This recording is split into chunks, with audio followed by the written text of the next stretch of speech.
Good evening, and thank you for joining me tonight to talk about the wounded child and why it's so important to heal that wounded child inside of you. You know, I can tell you all of the benefits that you'll have. Well, I can tell you some of them. I can't tell you everything because I don't know. I don't know you, and I don't know what your situation is, but I do know this. When I did it, I had to do it without any help, without any guidance. I just had to figure it out. There was no information out there about the wounded child at all. It was like I had to figure it out, and I did. And when I did, I was shocked, to say the least. I was so shocked because it changed my life, and it wasn't that difficult to do. And I was like, wow, how come I didn't do this sooner? I would have saved myself years of, heartache and misery living in that prison. I don't want you to live in the prison one day longer than you have to. And you don't have to. You can make the decision to heal your wounded child and become the best version of yourself and create the life that you want for yourself. I know, you're probably thinking, yeah, right.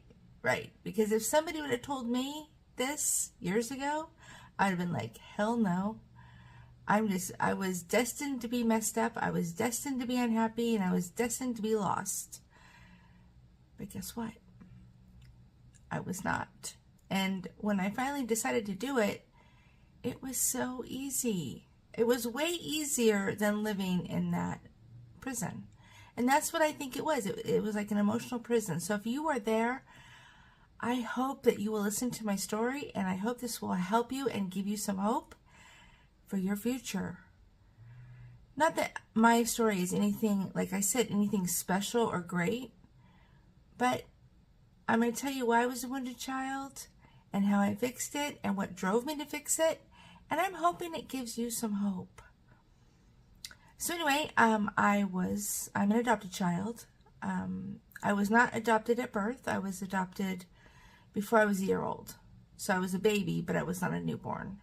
I was in foster care for the first 6 months of my life. And that's important because part of that is I was told that my foster mother did not want to bond with me because she didn't want to become attached to me. So I didn't have that maternal bonding thing that is so important, which I know now, but, growing up I didn't know that. Anyway, so where did it start? Well, I was about 3 years old, and I was told that I was adopted. I'm not sure why anybody thought this might be a good idea, but 3-year-olds are not able to rationalize what that means. What I heard was, nobody wanted you, so you were given up and we took you. Kind of like a stray dog. And in fact, that was my visual in my head, in my mind. That's what I visualized, that I was like in a pound, in a cage. Like, you go to the pound and you walk through and you pick out the one you want. And I don't even know how I got that visual because I had never been to a pound, but that's how I visualized it. Like I was just like a baby in a cage and waiting for somebody to pick me and take me home. And that's a pretty profound feeling for a 3-year-old. And then I was told, right around the same time, I think it wasn't right at that moment, but shortly thereafter, I was told that the reason that they were able to adopt me was because I was an older baby and nobody wanted older babies. I don't know why anybody would think that was a good idea to tell a child that, but that's what I was told. Now, I'm going to go backwards for a minute and tell you about who I was adopted by. My adopted parents had a biological child that they lost when he was like 2 years old to a genetic defect or disease, whatever. I'm not really sure. I never really got the whole story. But they lost a baby, or lost a small child. And then they had a biological child, another one, who was my quote-unquote brother. And he was not affected by the genetic defect, but they wanted 2 children. Well, just because you want something doesn't mean that you should, right? And I know now, and I've healed all those wounds now, And I don't have any, I have nothing but gratitude. I'm super grateful that I went through what I did because it made me a better person. But my whole childhood, I felt like confused. I'm like, well, is that child that you lost, was that my brother too? Or was I just like a replacement? Like you go to the store and exchange something for another. I didn't know. I didn't understand. And I was a very quiet child, so it wasn't like I was going to ask anybody. Why would I? I didn't understand enough to ask a question like that, but I always wondered. But being told so young, was very confusing for me, very, very painful. And I remember sitting on my front doorstep when I was about 5, waiting for my biological mother to come back for me. I didn't really understand it at the time, but I understand it now. And that's pretty deep. Not fully understanding what adoption was, what it meant.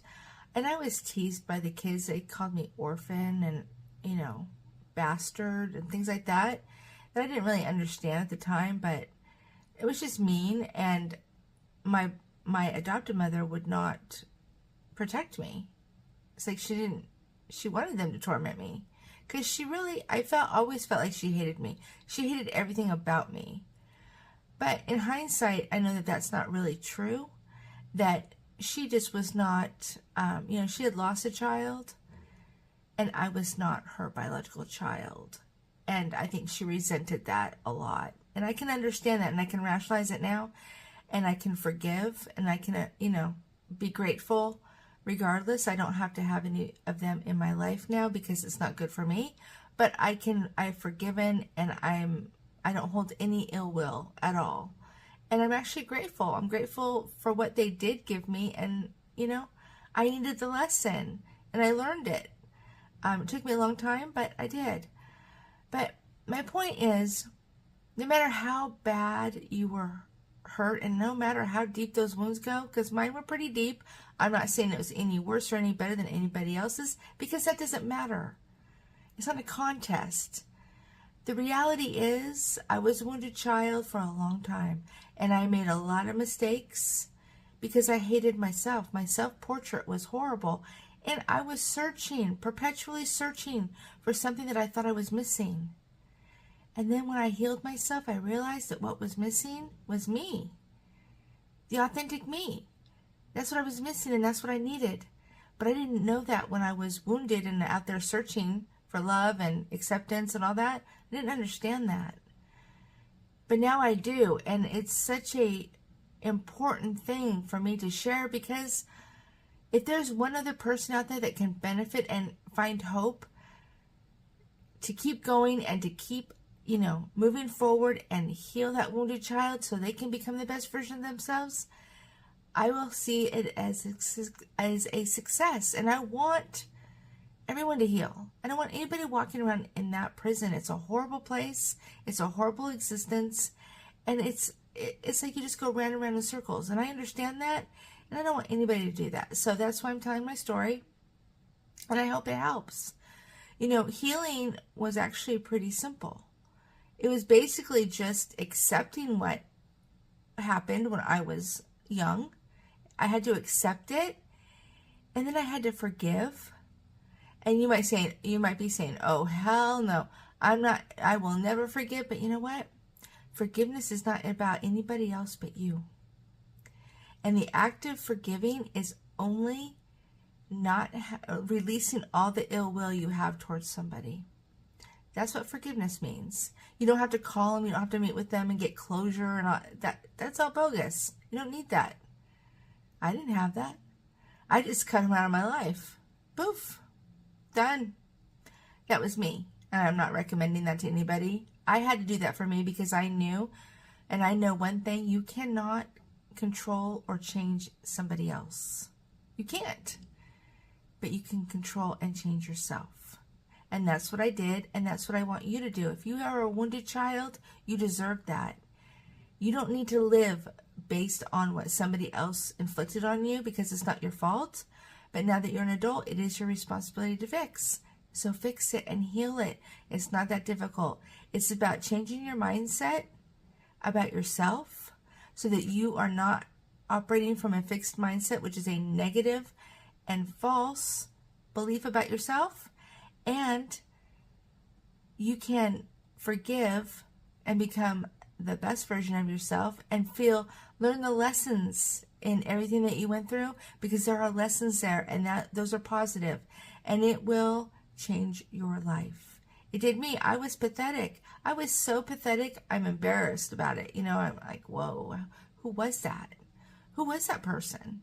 And I lived there for a long time. I'm not there anymore, and I'm not that person. Fundamentally, I'm the same person, but I'm not pathetic anymore. Nope. I have quite an ability to stand up for what's right and wrong, and I'm not afraid to speak truth, and I'm not afraid to tell somebody, you know what? I don't have to put up with your crap. I don't need that in my life. And I was never able to do that. I was a people pleaser. I was going around, pleasing everybody so that somebody would love me. I had to learn to love myself, and I had to learn to accept myself. That's what I was missing.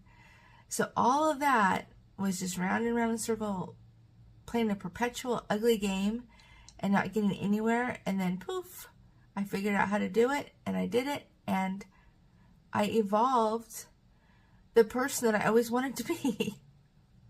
Go figure. I was already that person. I just didn't know it because it was buried underneath all those wounds. And that's what happens. Fundamentally, you'll be the same person.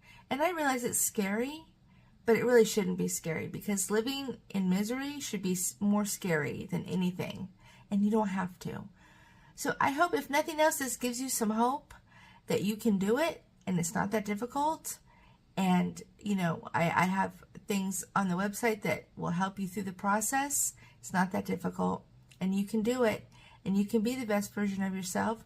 And then you can look back on your life and go, wow, but I did this. I made a difference for myself, and I created my own path. And that's what I want for you. I truly do. I want everybody to succeed, and everybody to be the best version of themselves and the authentic version of themselves, because that's the most beautiful. Don't forget that.